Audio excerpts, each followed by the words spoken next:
السلام علیکم ورحمۃ اللہ وبرکاتہ۔ الحمد للہ رب العالمین والعاقبۃ للمتقین والصلاة والسلام علی اشرف الانبیاء والمرسلین وعلی آلہ وصحبہ اجمعین ومن تبعهم بإحسان الی یوم الدین، اما بعد فاعوذ باللہ السمیع العلیم من الشیطان الرجیم من ہمزہ ونفخہ ونفثہ۔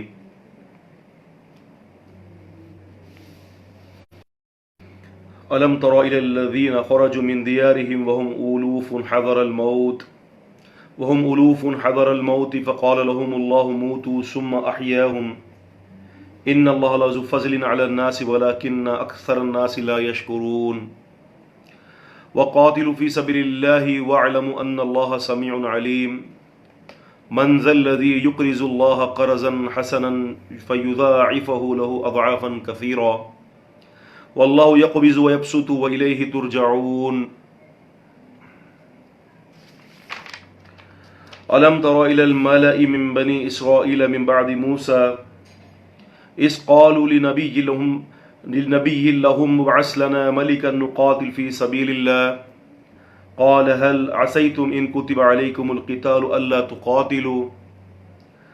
قالوا وما لنا ألا نقاتل في سبيل الله وقد أخرجنا من ديارنا وأبنائنا فلما كتب عليهم القتال تولوا إلا قليلا منهم والله عليم بالظالمين وقال لهم نبيهم إن الله قد بعث لكم طالوت ملكا قالوا أن يكون له الملك علينا ونحن أحق بالملك منه ولم يؤت سعة من المال قال ان اللہ اصطفاه علیکم وزادہ بسطة فی العلم والجسم واللہ یؤتی ملکہ من یشاء واللہ واسع علیم۔ رب اشرح لی صدری ویسر لی امری واحلل عقدۃ من لسانی یفقہوا قولی۔ محترم طالب علموں، السلام علیکم ورحمۃ اللہ وبرکاتہ۔ سورۃ البقرہ کے حوالے سے کل کی جو ہماری نشست تھی تو اس میں ہم نے اللہ تعالیٰ کی توفیق سے طلاق کے قوانین کو مکمل کیا۔ یعنی یوں سمجھ لیں کہ کل کی گفتگو کے اندر طلاق کے جو احکامات تھے اور اس کے متعلقہ جو ضروری باتیں تھیں، جو ضروری مباحثات تھے، وہ اللہ تعالیٰ کی توفیق سے ہم نے کل سماعت کی ہیں۔ آج کی اس آیت میں اللہ تبارک و تعالیٰ نے سابقہ کسی امت میں سے کسی ایک امت کا واقعہ بیان فرما رہے ہیں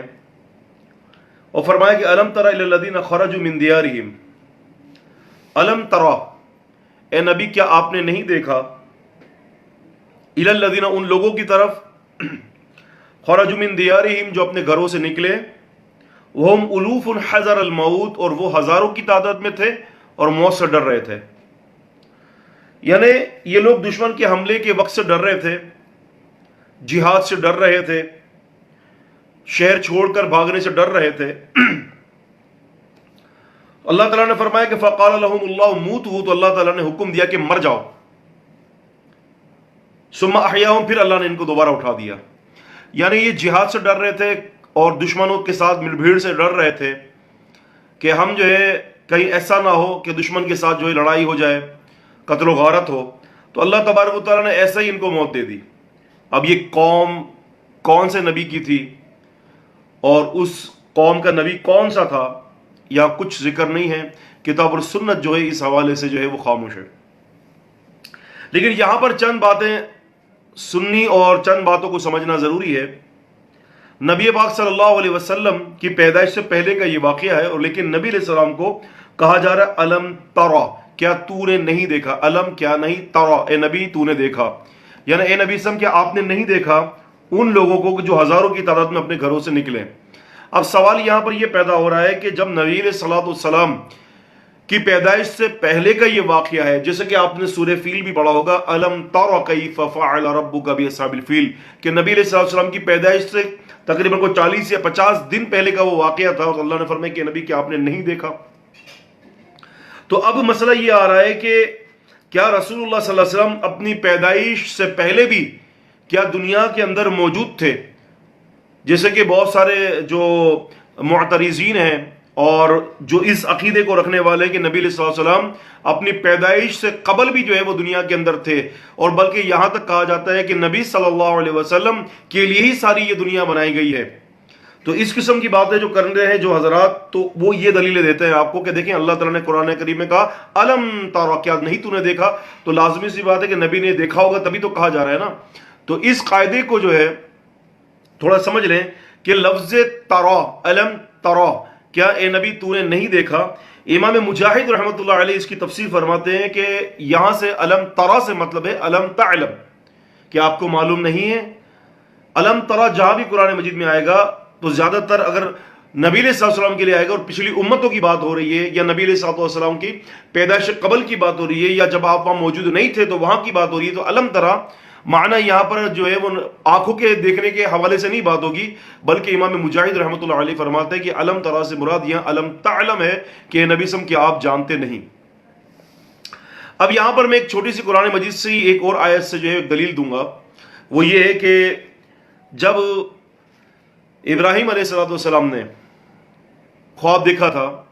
جس کا ذکر سورہ صافات میں ہے اور سورہ نمبر 37 ہے اور آیت نمبر 99 سے لے کر 103 تک، ابراہیم علیہ السلام اسماعیل علیہ السلام سے کہتے ہیں کہ یا بنیا انی ارا فی المنام انی اذبحک فانظر ماذا ترى، کہ بیٹے میں نے خواب میں دیکھا کہ میں تمہیں ذبح کر رہا ہوں،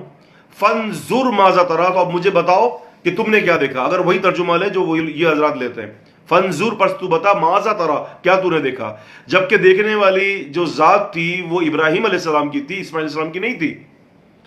تو وہاں پر فانظر ماذا ترى سے مراد کیا مطلب بنا، یہ نہیں کہ کیا تو نے دیکھا، بلکہ کیا تو نے غور و فکر کیا، کیا تم نے تدبر کیا، مجھے بتاؤ میری اس بات سے تم نے کیا نتیجہ نکالا۔ تو یا ابت افعل ما تؤمر ستجدونی انشاء اللہ من الصابرین، ابا جی آپ وہ کام کیجئے جو اللہ نے آپ کو حکم دیا ہے، انشاءاللہ میں صابر رہوں گا۔ تو یہاں پر طرح سے مراد جو ہے ضروری نہیں ہے کہ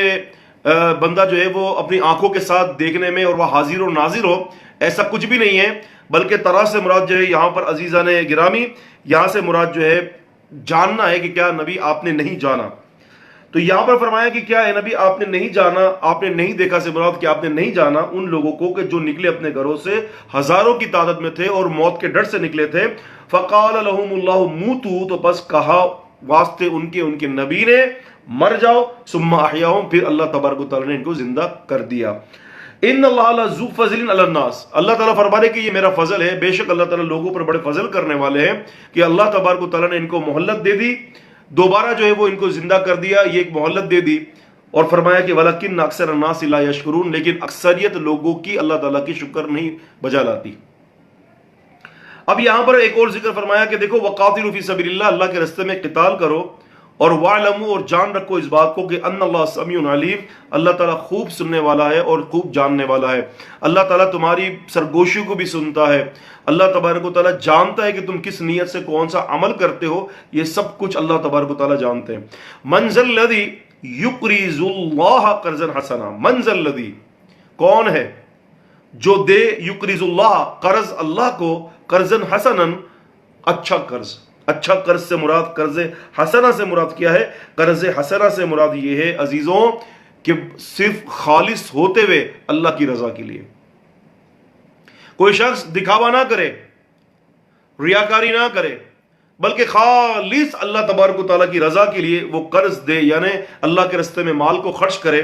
تو فرمایا فَيُضَاعِفَهُ لَهُ أَضْعَافًا كَثِيرًا، تو اللہ تبارک و تعالیٰ اس مال کو اور اس کے عمل کو کثرت سے بڑھا دے گا، کیونکہ یہ بھی ایک تقوی کی ایک شق ہے کہ جو اللہ کے راستے میں اپنے مال کو خرچ کرتا ہے، وَمَن يَتَّقِ اللَّهَ يُكَفِّرْ عَنْهُ سَيِّئَاتِهِ وَيُعْظِمْ لَهُ أَجْرًا، کہ جو کوئی اللہ تعالیٰ سے ڈرتا ہے اللہ تبارک و تعالیٰ اس کے گناہوں کو بھی معاف کر دیتے ہیں اور اس کے لیے اجر کو بھی بڑھا دیا کرتے ہیں۔